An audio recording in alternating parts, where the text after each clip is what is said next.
I can't believe it's time for another new video already. Oh, what's this? Dear Filming Athena, today's video covers a show about a toy company, and you conveniently lined up this upload with the release of your U2's plush with the removable beard. Oh, you do that. So don't forget to promote it. Like right now. Before the intro plays, hurry, you're running out of time. So this Butt lovers! I'm Athena P, and the P stands for plush. Welcome back to Camper Cringe, Lore's edgier cousin. In the Lore series, we overanalyze the world of kid shows, but in Camper Cringe, we look at shows aimed at tweens/teens and decide whether it's camp or cringe or both or neither. I did not grow up watching Some Assembly Required because I am unfortunately not Canadian. This flew into my radar because my TikTok For You page served me this video of this goth girl getting jumped from every angle. Jarvis will know I wrote that song and how I feel about him. What if he doesn't feel the same way about me? If? Do you ever say anything nice about anyone? Yeah. I just said something nice about Jarvis. I pointed out that he has standards. I saw that this show had some of the snark and sassiness that I would see on Good Luck Charlie, and I knew I had to investigate further. Little did I know, this is the most tame it gets. A quick run, 2015 to 2016, 3 seasons made up of 57 episodes full of confusion, chaos, and crime.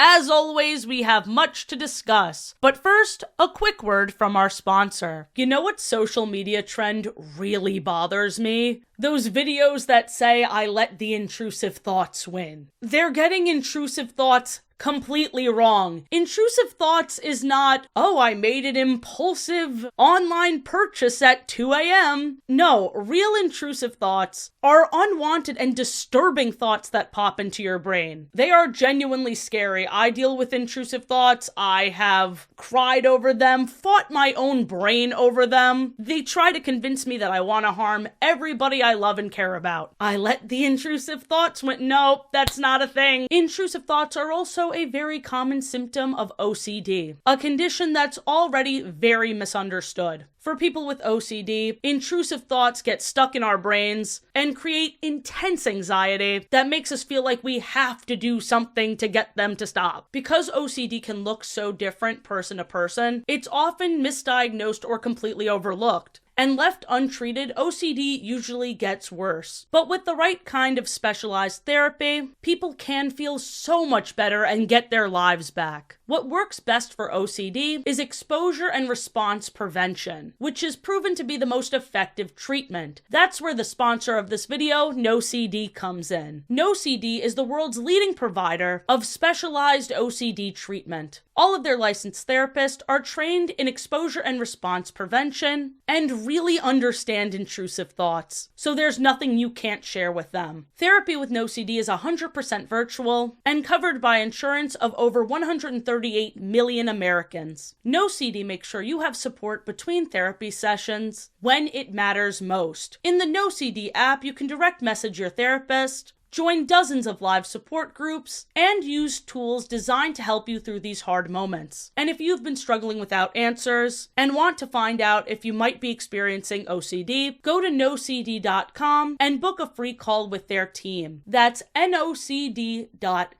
Now back to the video.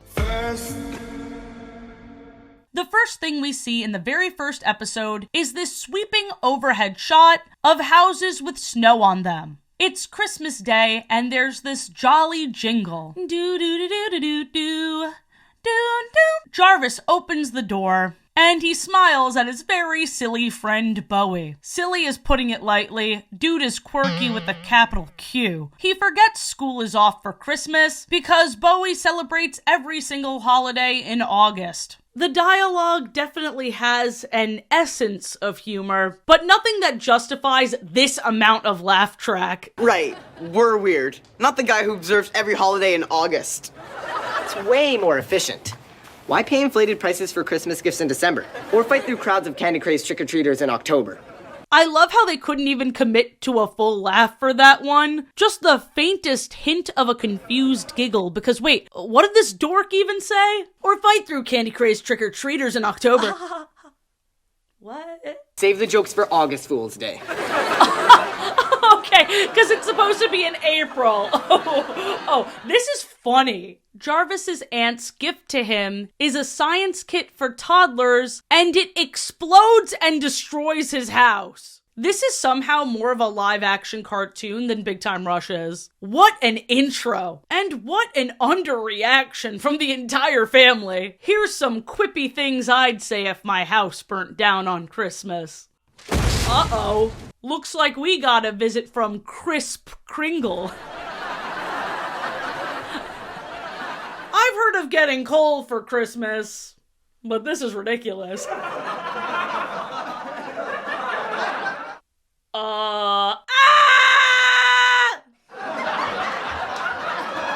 So Jarvis confronts the head of KnickKnack Toys for this clearly faulty kit. I guess his parents were completely okay with what happened because they are not pleading their case. They were like, well, it was your Christmas gift, dude. You deal with it. The head of KnickKnack Toys is Candace Wheeler, and her first solution is just giving him a new kit. I don't think he wants that. Chemistry set! There's a huge back and forth, and she says this snappy line. What about P Everette KnickKnack? The P stands for pretend. And profit. And get out of my face. Good one.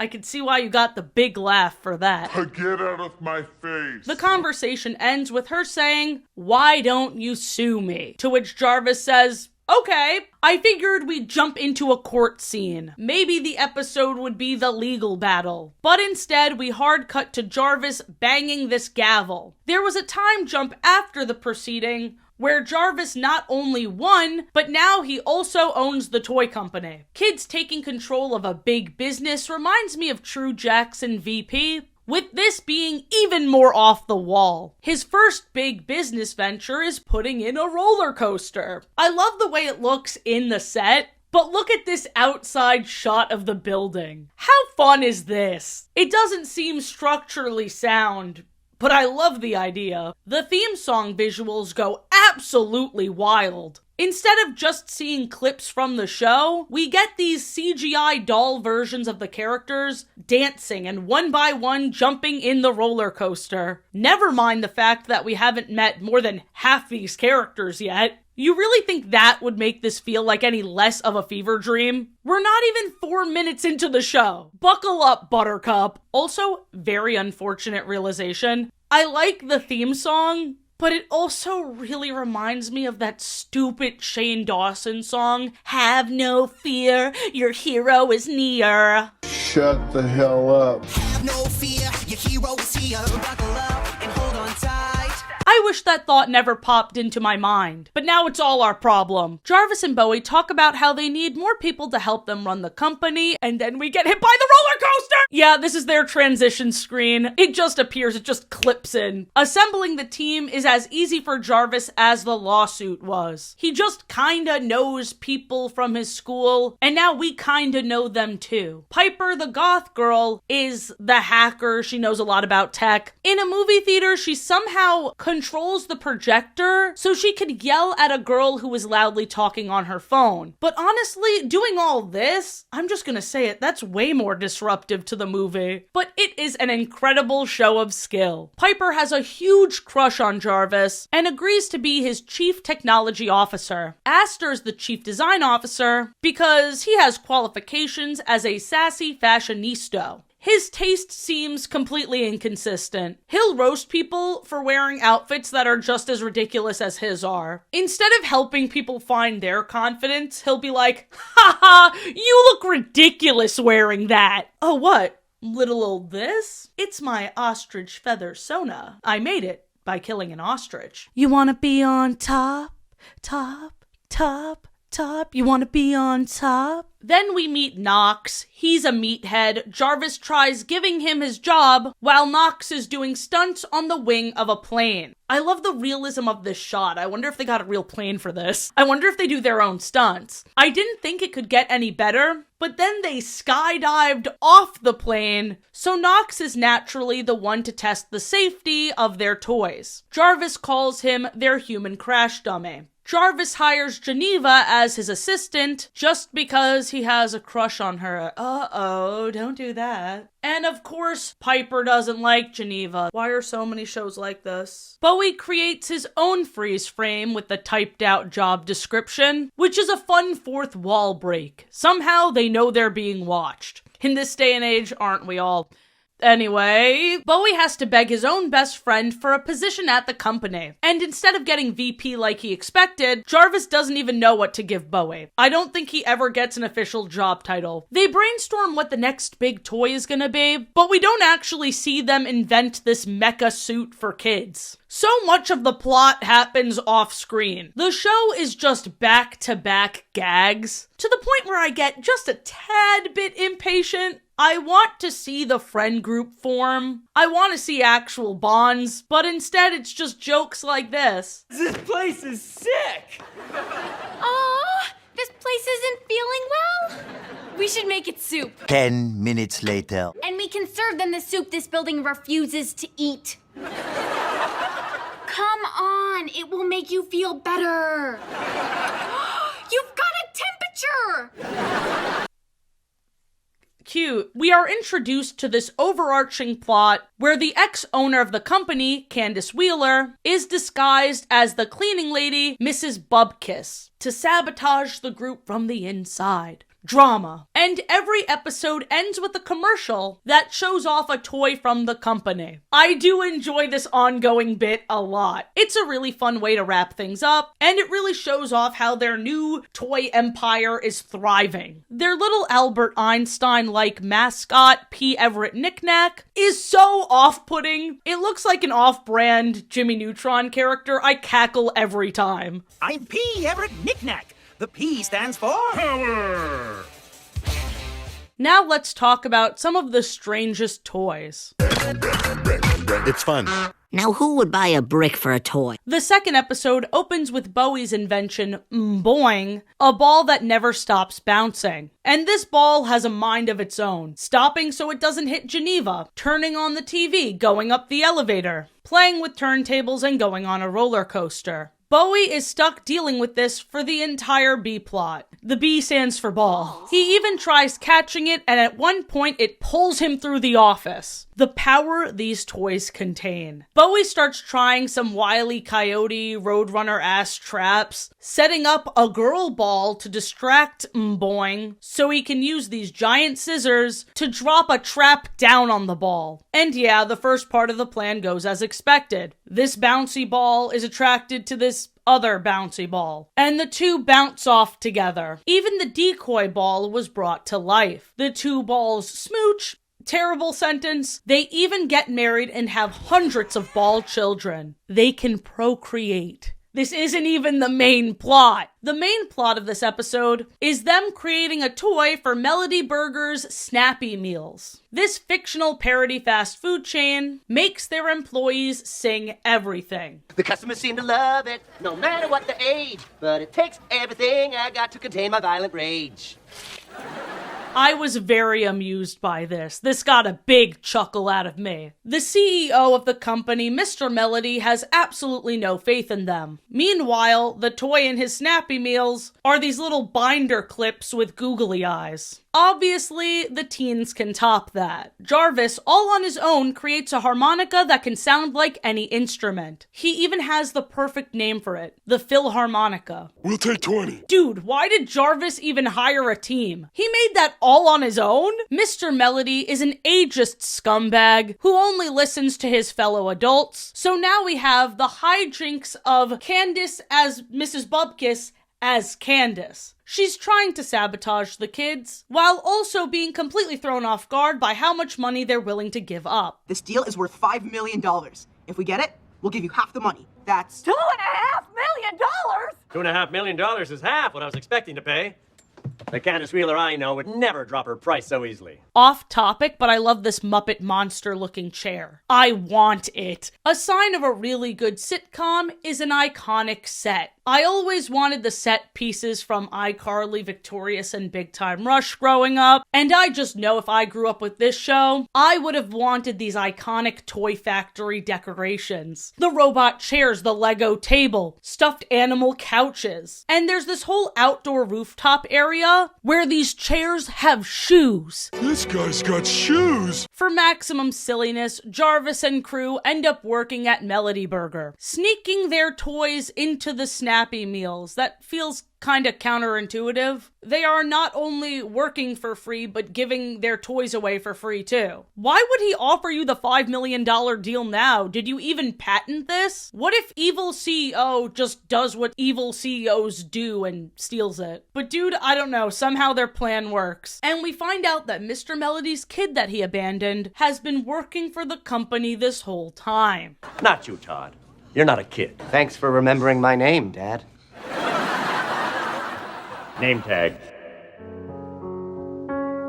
I love when tragedy meets comedy. We laugh, but this dude worked his ass off and sang his heart out just to get his dad's attention, and it never worked. Oh, by the way, Aster, the one who's super into fashion, he's not in this episode at all. Even more proof that Jarvis hired way too many people. Not even the writers of this show know what to do with all of them. Now, don't get me wrong, the madness started way before these kids. The toys were alive before Jarvis was even in charge. I thought this hungry hedgehog bite from episode 1 was just a one-off gag, but in episode 4, Rainbow Bunny, we see these rainbow pooping plush rabbits. They want revenge on Aster for killing their friends, and they fully attack Bowie. I gotta make one of those edits with that song, I think I'm gonna die in this house. Bowie's bites are even rainbow colored. The kids only wanted to order 1,000 of these toys for the very dedicated fans, but Geneva ended up ordering way too many. Wait a minute, they order through manufacturers? How many manufacturers does KnickKnack Toys work with?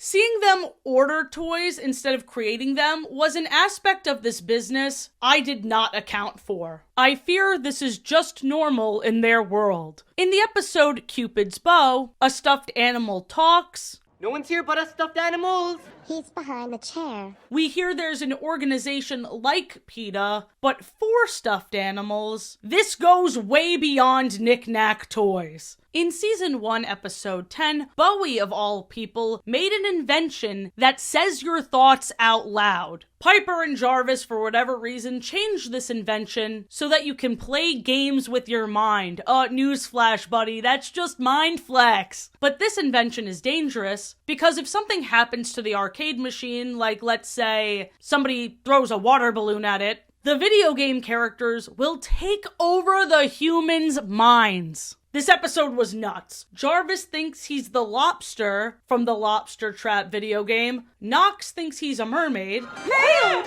Help! And Piper is the chef. Seeing the gameplay in real life was so much fun, and the possessed humans snap out of it right after the victory screen, where the chef and the mermaid kiss. What? So possessed Knox and Piper accidentally bonk each other on the head, snapping them out of it, and Knox is still into it. Anyway, we were about to kiss? It was giving the same vibe as Clone High's JFK and Joan, or more specifically JFK and John Dark. Dude, I kinda shipped it for a second. However, every character gets a lobotomy every 5 seconds, so in season 3, he's just really mean to her out of nowhere. Who said you could talk to me? What did he say fuck me for? He was the nicest to her all of season 1, they just had to make it really clear that wasn't happening. And at that point, it was already very obvious. We'll get to Jiper. In the season 1 episode, Ricky Van Felt, we learn that Jarvis is afraid of puppets. So Candace torments him with one, and after Jarvis successfully beats the puppet to death, he is ready to make a deal with Tinkletown to distribute their puppets. Tinkletown is this show's version of Sesame Street, as we see by all the Cookie Monster gags. But the deal is off because they saw the video of Jarvis killing a puppet. When it's revealed that Geneva uploaded the video thinking that it was a lost Tinkletown episode, we then see Jarvis as an angry puppet hybrid. This would have scared the shit out of me as a kid, but now I get to make a very topical Tumblr post about it. Please clap. In Season 1, Episode 25, Jarvis invents the Every Ball. It turns into every type of ball, disco ball and matzo ball included. But don't eat it even if it's edible, because it can randomly turn into another ball inside of you. It's one of those inventions where it sounds really cool at first, but there's no applicable use. The only thing Every Ball did effectively is destroy the company. In the Season 2 premiere, they're about to launch the Every Bat, but then they realize that the Every Ball made all their other balls' sales go down. Every Ball made every other ball obsolete. Bad for business. Innovation is good for society, but planned obsolescence is better for money. They come up with a much better solution. Bouncy pants. Balls are for pants. Well, yes, actually, I stand by that. You can quote me on that. Season 2, Episode 4, we're introduced to this world's version of the Teenage Mutant Ninja Turtles, the Samurai Salamanders. And in Season 2, Episode 10, we meet Giggle Time Gus, which is like Tickle Me Elmo, but violent. The P stands for put a sock in it. Hey, wow, I didn't like that. Schnorfs are their version of the Smurfs, and Snappo is this world's Lego. At the end of Season 2, Episode 13, we even see a clip from the Snappo movie. The Snappo movie. This movie's almost as awesome. I love parody. Except for Pixar clowning on Leapfrog. That feels like punching down. Plus, it just feels like comparing the Leapfrog to an iPad is very bad faith. Had to drop that hot take. Back to this show's parodies. The K-Cube is like the Rubik's Cube, but they had to take it to a whole other level. Not like this or this or this or this. These are all real Rubik's products. The KnickKnack version is the K-hexaheptaheptacontachidagon. In Season 3, we see them make the Betty the Builder doll. Perfect time for my Bob the Builder thumbnail to flash on screen. And now, on to romance. In Season 1, Episode 3, Pants Full of Ants, we get the first episode that barely has to do with toys. Piper is sleeping at work and Jarvis is worried about her, so he spies on her. Classic sitcom lack of boundaries. Jarvis and Bowie discovered that Piper turned the company rooftop into a club at night. This is illegal. And Jarvis, as we know, has a winning streak in these courts. Lawyer up, Piper. We don't get into the unprofessionalism of Piper. We are far too distracted by the song she sings. At first, Jarvis seems impressed. He likes her voice, and then all of a sudden, the lyrics are about how she has a crush on Jarvis, and she names him by name. Jarvis! What the flick? That's my name. Jarvis is confused and alarmed at this realization. The next day, he tries to act nonchalant and fails. He really wanted to spare her the awkwardness and act like he didn't hear all of that, but Bowie is anything but subtle, and he doesn't really care about how he affects anyone, so he's just singing the song out loud. Piper, like any alternative girly confronted with her feelings in a kid's show, resorts to violence. She does this to stall for time because she lied about the song being a cover. Oh no, Jarvis, this isn't about you. I didn't even write that song. Smooth. We gotta keep up this will they or won't they, so communication out of the question. She puts on different disguises and makes a music video. As Monster Chair, she named the band after the first thing she saw. To prevent Jarvis from looking it up before she creates the fake band music video, she puts up a firewall on his computer. I now headcanon that this is the daughter of Spencer Shea. She just learned how to harness these powers. She was going to come clean to Jarvis in the end, but instead she was distracted by someone pretending to be her fake band after her song went viral. She should fight for her art and for that record deal that was rightfully hers, but instead she feels like she won because Jarvis said the lead singer is gorgeous. And Aster, who insulted Piper all episode, said she's talented. These two are friends. Aww. And she actually likes when he roasts her. The first shippy episode, as you saw, was very cute. This next one is disturbing. In the episode Cupid's Bow, Piper invents an actual bow and arrow that will make Jarvis love her. Ew. It's like that Descendants plot all over again. It doesn't matter that it's temporary. You can't force consent. Creepy ass plot point. Pipe her? No. Fight her! Karma finds her in the end because she ends up striking herself and falling in love with Bowie. You'd think she'd learn by the end of the episode, but not only does she continue to try and use the bow on Jarvis, but the Cupid's bow is also the toy that's advertised at the end of the episode, meaning they're selling this drug to kids. Hate that. The one silver lining was that this was a great episode for Aster, who keeps telling Piper she's being a creep. Gay best friend being the voice of reason, so transformative. Never seen that before. Also, just wanted to point out while we're here, Aster at this point is played by a 26-year-old. It's the Jason Earls effect. In Season 1, Episode 20, Realm of Raiders, we get to see just how weird the dynamic is between Jarvis and Piper. Jarvis has a crush on Robin, Piper's gamer friend, saying he likes her goth style and the fact that she's good with tech, and even says right in front of Piper that he doesn't know anyone else like that. She is understandably very confused and insulted. Jarvis even asks Piper out on a meaningless practice date so he can practice for his real date with Robin. Piper gives him a lot of terrible advice, hoping to sabotage the date, but then Jarvis also wants to practice kissing with Piper. This workplace comedy is a mess.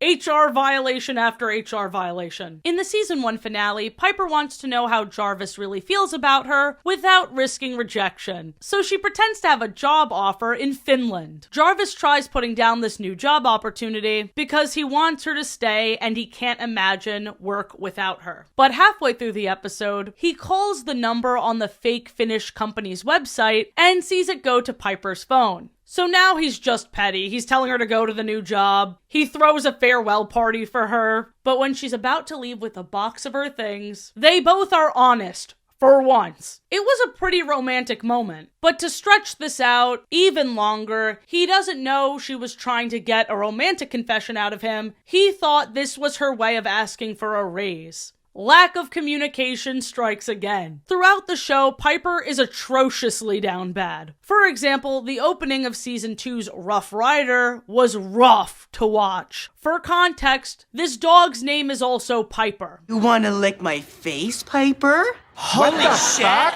That's why after so much of that, I was happy to see Piper move on in the episode Flurf. She was gonna go out with the Mattress King, but Jarvis got jealous. He claims it's because he also wants to hang out with the prince, but at the end of the episode, Piper and Jarvis almost kiss, only to be interrupted by Bowie. Despite this huge ship moment, the two don't actually kiss until the second to last episode of the series. They're the two smartest characters here, and yet they're still so stupid. With a moment this blatant, they should have gotten together in the very next episode. Also, I need to show you another clip from this episode. It has nothing to do with the ship. I'm just surprised with how much this show was able to get away with. 6 and 10 years ago, the ex-mattress queen and myself begat a child. Great! Now I'm picturing you begetting some. Season 2, Episode 12, Piper invents stinky face glasses. It's smell-o-vision for movies. I love it. I want it to be real. But she doesn't get the credit she deserves because the guys are too busy praising Geneva's smells. I'm sorry, I don't mean to shame the girl getting overlooked or the girl getting objectified, but why did Piper choose to make her demonstration Geneva-centered? She knows the guys are obsessed with her. This leads to a plot where Piper proves that blondes have more fun. Piper's Hannah Montana-ass alter ego is Holly, and I thought the episode would end with Jarvis finding out that Holly is Piper, but that never happened. Piper still feels hopeful because Jarvis said the date was going terribly until he realized that Holly is tech savvy and secretly smart. And I'm like breaking up with you. What? You're just gonna have to like find someone who's all the things I am. Except blonde, hair color doesn't matter. Well, actually.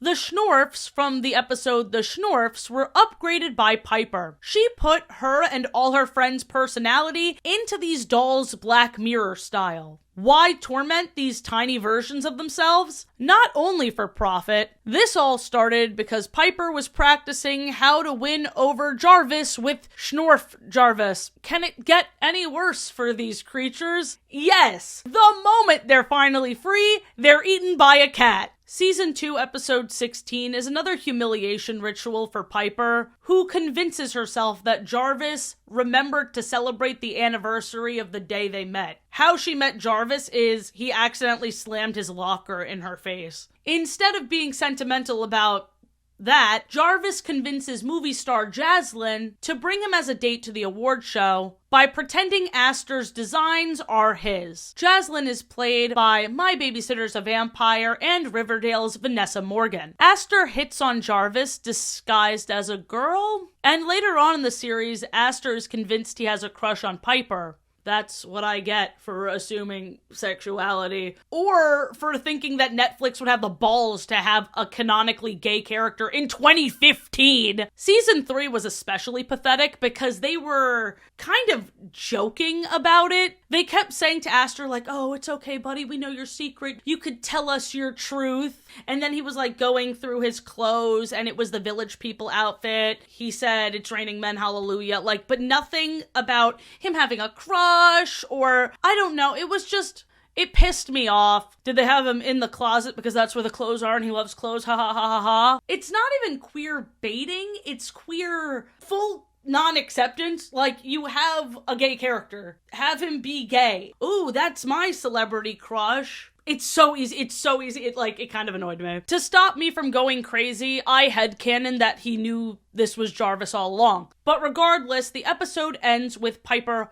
heartbroken watching the love of her life on TV on a date with a celebrity, while Bowie makes her rub his feet. Like I said in the intro, that TikTok compilation was really the tip of the iceberg for the Piper abuse she goes through in this show. By the end of the episode, Bowie is convinced that him and Piper are dating. Don't ask me why he thinks this. It doesn't make sense in context either. And this fake dating Bowie thing was torture for her until Jarvis gave her a compliment. Hey Piper, that skirt looks really good on you.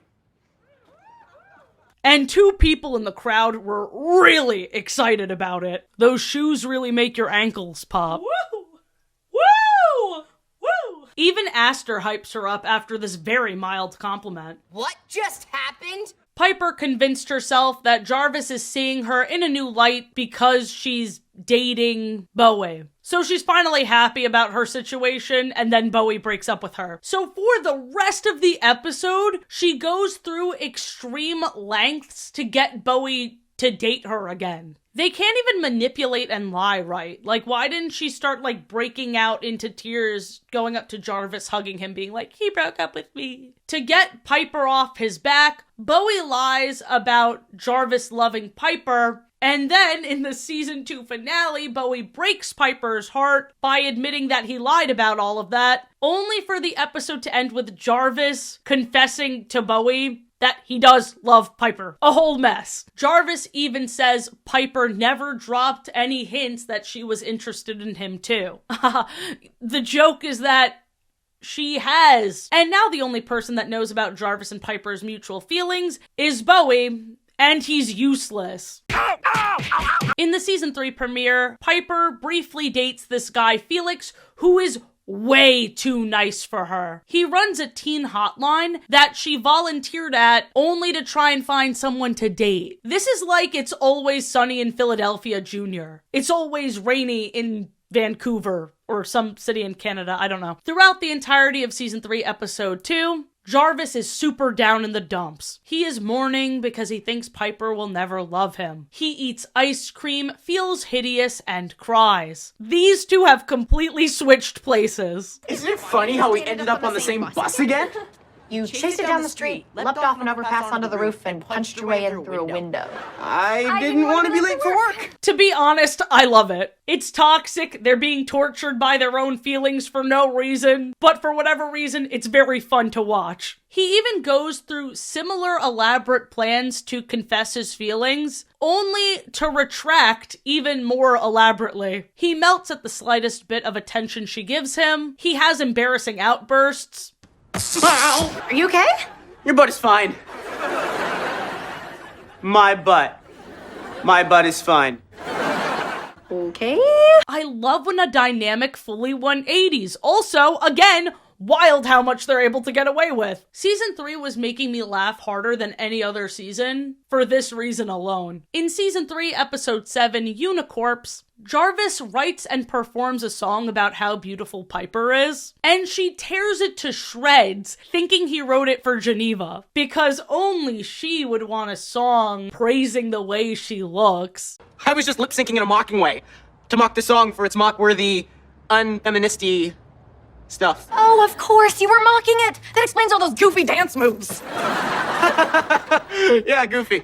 Don't make me feel bad! When did I start rooting for these two? When did this happen? In Season 3, Episode 11, famous cook Claude visits KnickKnack Toys to collaborate on a kitchenware toy set with them. Jarvis used to be a big fan of his until he saw Claude flirting with Piper. It seems like the two had immediate chemistry, but she ended up hating him. In fact, Jarvis and Piper almost kissed, and Bowie interrupted them again. Bowie is a fan favorite, and I do not know why. We'll talk about Piper and Jarvis getting together in the series finale, but first, identity theft is not a joke. We're finally getting to this little freak. In Season 1's Kick the Can, we see a live-action human man claiming to be the real P Everette KnickKnack. Aww. But it's sketchy and weird because in the very first episode, Candace said that the mascot isn't real and he's not based on a real person. So as he was telling all these stories about the past with these spinning newspapers and the duck that he taught German, I thought he was making all this up. As ridiculous as the stories are, it still checks out for this world, so that wasn't the big red flag. I more so thought he was trying to take over the company, which is why I was distrustful. I thought Bowie would expose that he's a fraud with these real newspapers from the time, but when Jarvis is presented the evidence, he rips it in half. I honestly gasped. Why?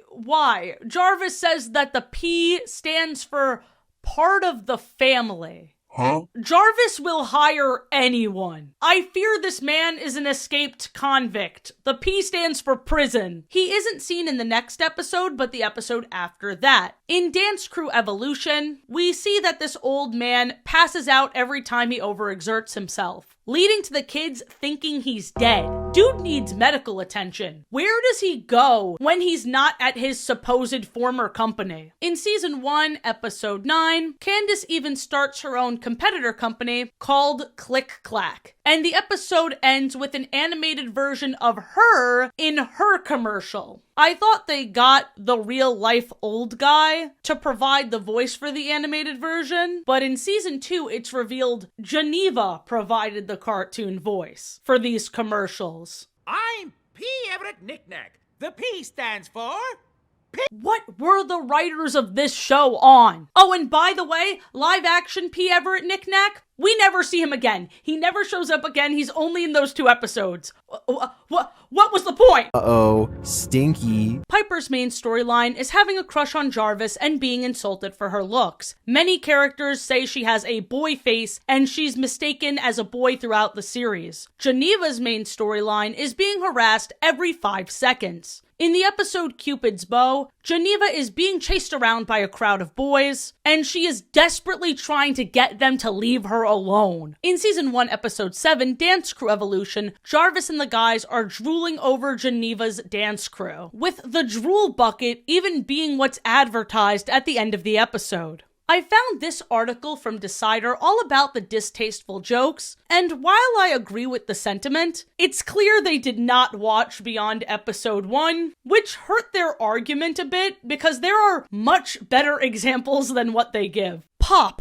Mrs. Bupkis sticks a toilet plunger on the face of our 14-year-old protagonist, Jarvis Raines, your not-so-average middle schooler who recently gained control of KnickKnack Toy Company after suing the manufacturer. I'm gonna skip ahead a little bit. I interviewed dozens of women for this position, and in the end I chose the prettiest one, he retorts, cueing token canned laughter because haha, Mrs. Bupkis is not pretty. She's an elderly, obese, Eastern European woman there to serve her rich CEO, who's 1/5 of her age, and make his inner circle chuckle by getting repeatedly lost in translation. So, like I said, good points are being brought up. The whole lost in translation thing, that is Candace Wheeler in a disguise. You didn't watch the show. I also think using the fictional old lady as the main example when they have insulted and harassed teenagers throughout the show, that should be at the top of your list of priorities. You're not delivering the message in the most effective way, I fear. I hate to actually you, but there are much better examples. Like in season 1, episode 8, we see an old KnickKnack commercial for the doll Angie. It is so over the top with their social commentary. It is painfully on the nose. This doll has such a tiny waist and huge boobs, it would snap her in half. And in the commercial, we hear a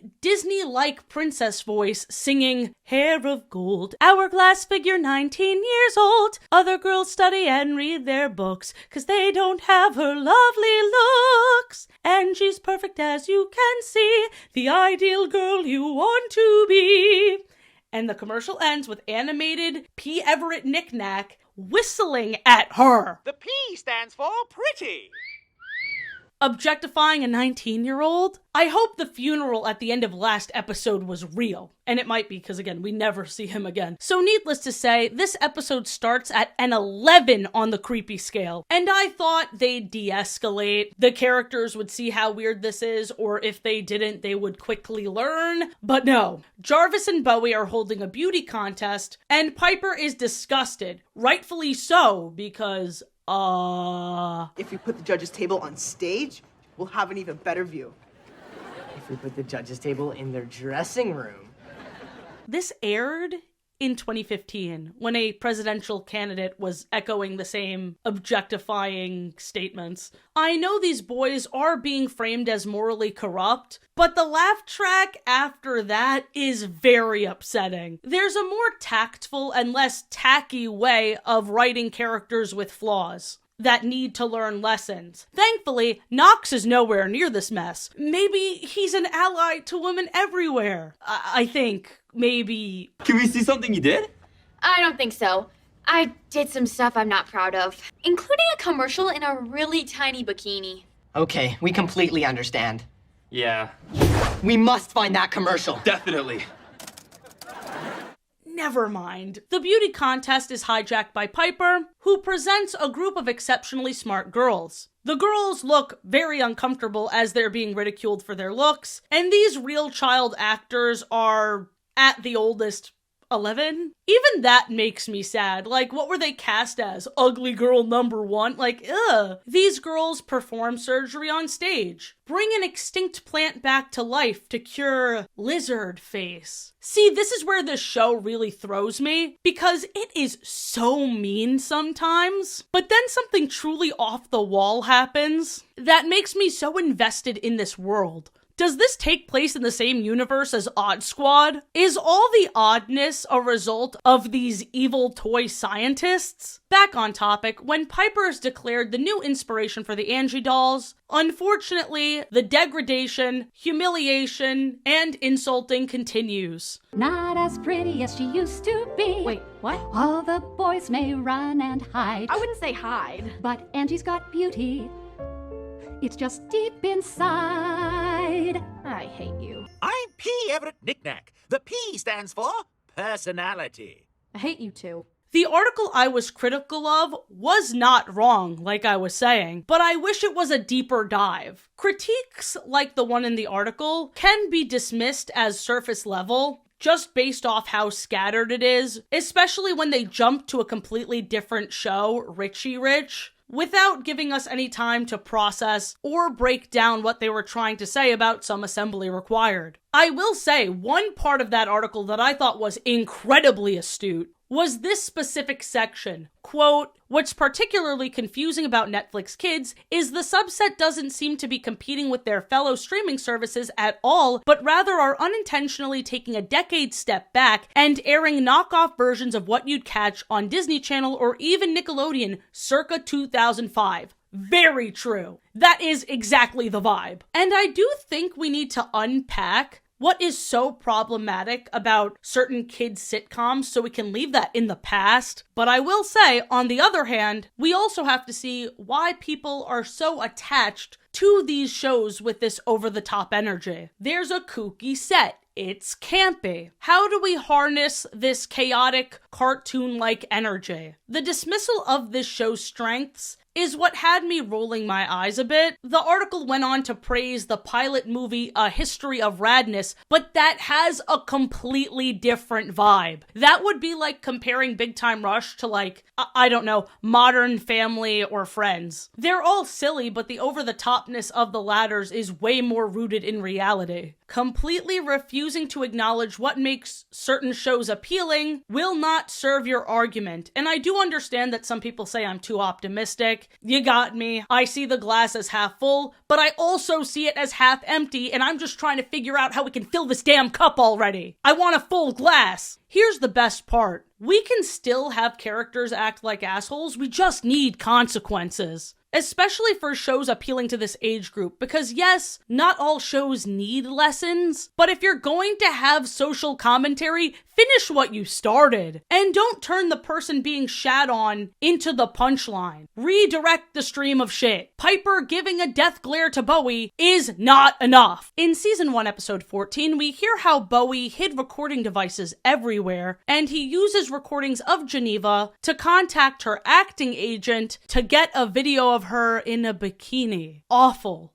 Terrible. It's even worse. After they realize the footage is of her as a toddler, they still don't give up putting an age-up filter on the video. Unfortunately, they prophesized what Grok is used for, and now I just feel sad and sick to my stomach. In the season 2 episode Greedy Pig, Bowie makes fake issues of Ditz magazine to get Geneva to go out with him. Luckily, Astor keeps adding typos, making Bowie look ridiculous, and also getting this crapanova to injure himself. So as much as Astor is helping, he's also not telling Geneva the truth about Bowie trying to trick her into dating him. Luckily, Piper steps in, and this is the first and I think only time there's any solidarity between these girls. Usually they're pit against each other. Like in the season 2 episode Cardboard Box, where everyone likes Geneva's songs more than Piper, even though Piper is the one that started the band. We thought we'd get a happy ending because Geneva agreed to perform Piper's song, but everyone in the audience booed. Similarly, in season 3 episode 10, Piper and Geneva start a podcast together, and at first, Piper is the fan favorite, but the moment they added video and the fans saw Geneva, they didn't care about Piper anymore. Such a stale trope. My god. I thought by season 3 they'd finally subvert it, but if there's one thing about this show, they love beating a dead horse. There's always 12 bits repeated 20 times every episode. If you're really feeling generous, you can interpret this as them trying to show off how unfair pretty privilege is, but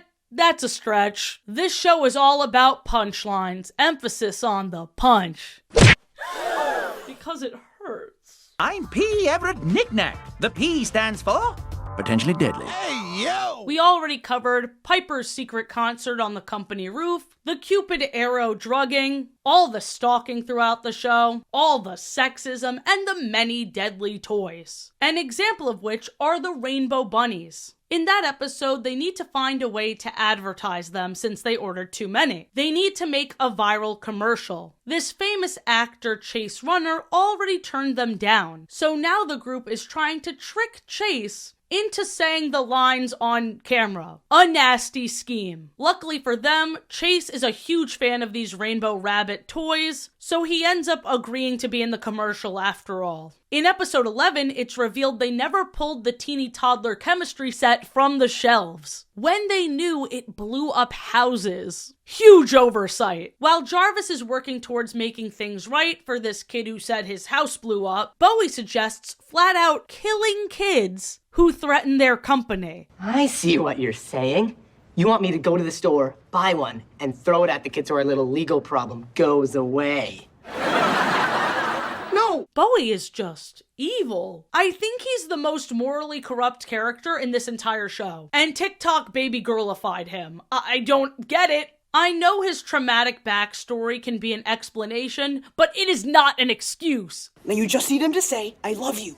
How am I supposed to get him to say that? I can't even get my mother to say it. Like the time my mother said the whole family was going on vacation, but I couldn't come. Well, that certainly qualifies as bad news. My mother said that was the good news. I'm starting to think my parents hate me. Turns out, that kid was just scamming them. That family never bought a chemistry set, and their house never blew up. Wild, they just took their word for it. And even after the lie was revealed, they didn't pursue legal action. They just said, get out of here. That was mean. I didn't like that. One of the chemistry sets they pulled off the shelves blew up in Bowie's face, and the episode ends with the cliffhanger that Bowie sued Jarvis and won. Now Bowie owns the company. In the episode Moose Trap, Bowie sticks all of his employees in stuffy suits and cubicles. This guy is even more twisted and evil than I thought. But these are the real superheroes. Fortune 500 CEOs. What company does she run? She doesn't. She's his second wife. I can excuse murder, but I draw the line at de-whimsifying knick-knack toys. Also, more importantly, the working conditions are shit. They have to pay to sit down or these chairs eject them. Bowie fires Jarvis over nothing, just because he was power tripping, and Jarvis tries to convince Bowie to let him to stay by doing this. There must be some way we can work this out. Oopsie. Oh, what? Just go. Candace as Bupkis did the same thing, which is even worse because she's a whole ass adult. Jail! Now! What the fuck is this show on? Anyway, in the end, Jarvis gets his company back after he pretends to be an old lady. The old lady thing is just a funny nod to the fact that Candace is Bupkis. She did the same plan that Jarvis did. I don't care. What will they do under the new leadership? It seems like Knick-Knack Toys is becoming a monopoly. Not just for toys, but they are dabbling in other industries as well. We see Knick-Knack books. And in the commercial at the end of the episode Pop Superstar, we see Caden Clark, and his album is produced under Knick-Knack Records. Knick-Knack also dabbles in politics? In the season 1 episode Bomb, the sentient bouncy ball Boing is accused of trying to assassinate the president. Since Bowie's name is written on Boing the Ball, who is a much bigger character than I thought he'd be, Bowie is hiding in plain sight. He's also pretending to be an old lady like Bupkis. Wow. We get probably the funniest joke in the whole series. Take a look.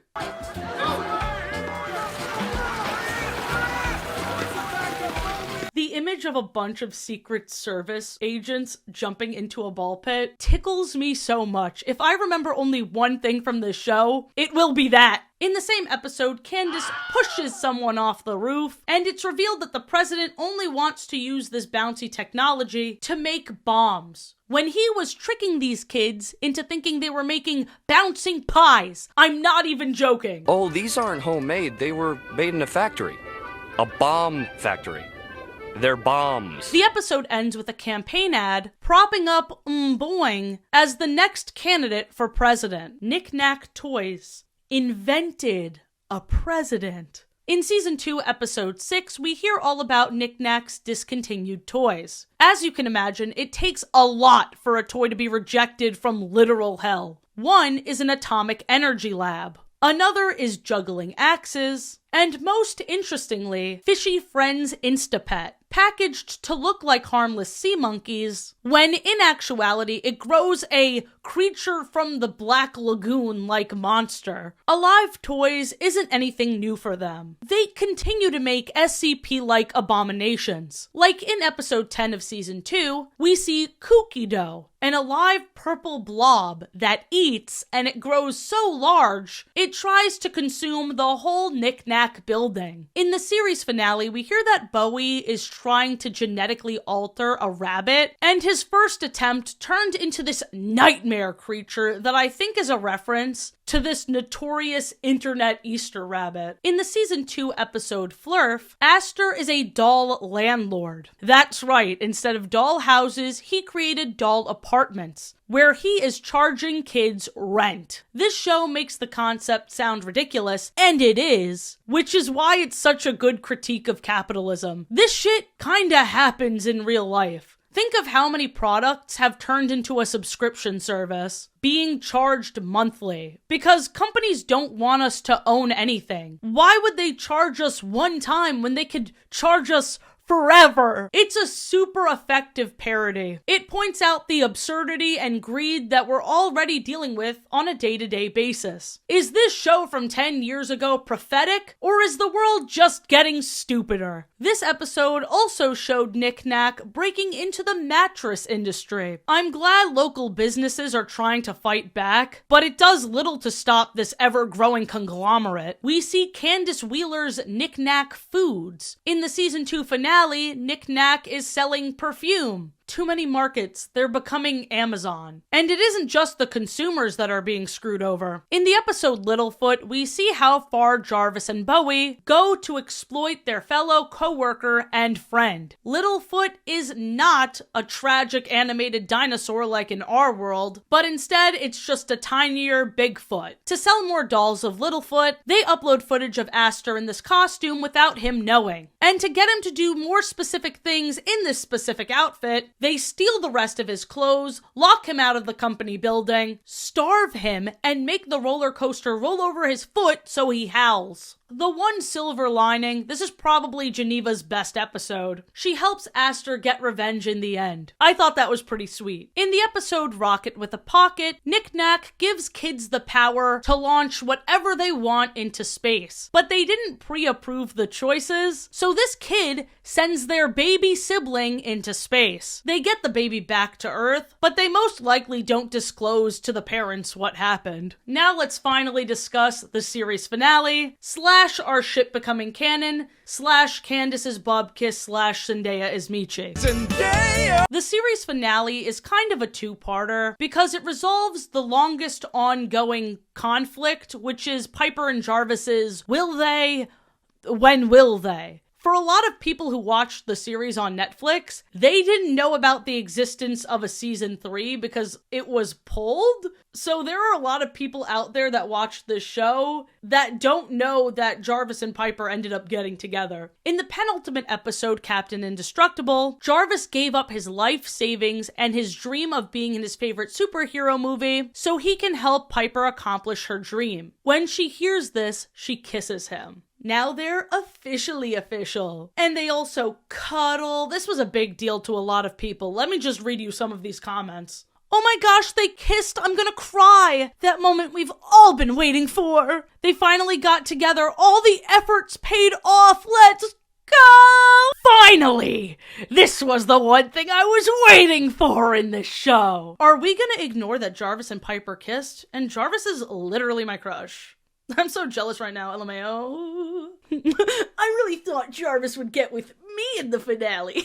They're a cute couple and all, but they're 17 and I'm 27, so I don't really care. I would have 10 years ago when the show was airing. Oh my god. They would have been OTP goals. But now that I'm an adult, that was a tumultuous journey that was not worth it. Let's talk about the rest of the finale. Knox gets to be an action star as Jarvis's favorite superhero, and the big cliffhanger of the second to last episode is Piper gets offered a record deal and a touring deal, but the tour would last 2 whole years. That is ridiculously long. And right after her and Jarvis finally got together, what will she choose? In the series finale, they have the very romantic, should I stay or should I go? And they have this talk terribly green screened on the Knick-Knack rooftop sign. So many people have fallen off this roof. I would not be on top of there. Jarvis decides he wants to go on tour with Piper, and the talent agent agrees that they should perform as a duo. How are they already this codependent?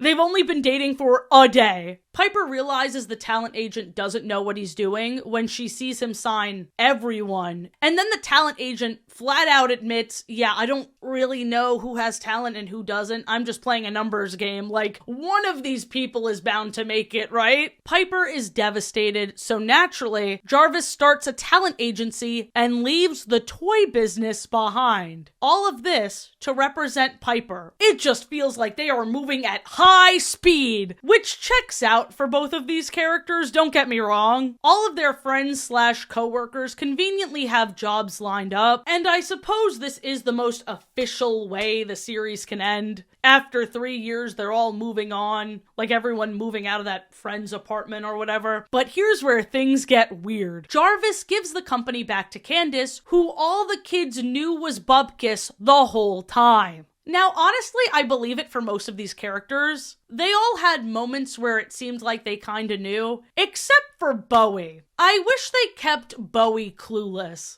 You're telling me she didn't trick any of them this whole time?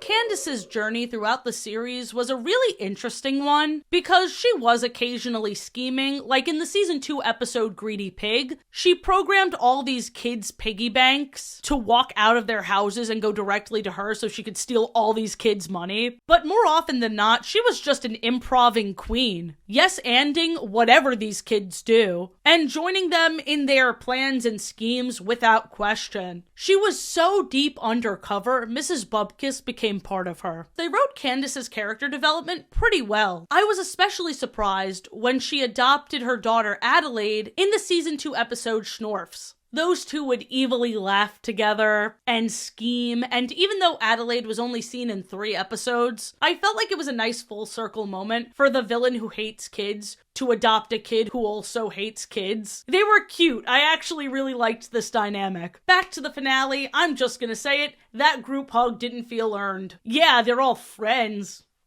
I guess. And yeah, I guess 3 years is a long time for a kid to run a company, but Jarvis could have had job security for life. Giving up the company in the end really pissed me off. The only thing that made this finale even more nuts is Boing being a pop star singing the theme song at the end. It made me sigh.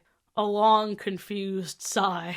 The verdict, gavel. I really feel like in my heart of hearts, there is a place for this camp. I know I keep talking about the set, but the set, the over-the-top circumstances that led to an unlikely kid boss. The show had a lot going for it, but it was also very cringe. Only 30% of the jokes actually landed, and I swear to God, it's not because I'm out of the demographic, it's because they just weren't funny. Not to mention that I needed a whole section dedicated to sexism. That could have been twice as long if I covered all the times Candace was called ugly due to her age and also her manliness. The line between camp and cringe is a thin one, and I toe that line every day, so I'm kind of an expert. Let me know what you thought about this show in a comment below. There will soon be an anti-AI toys general commentary video over on my second channel. I saw these abominations at my local mall, and I just have to talk about them. And be sure to subscribe. I'm Athena P, and the P stands for please stick around. I'm about to play an infomercial for my U2s. Bye! She's just like me for real.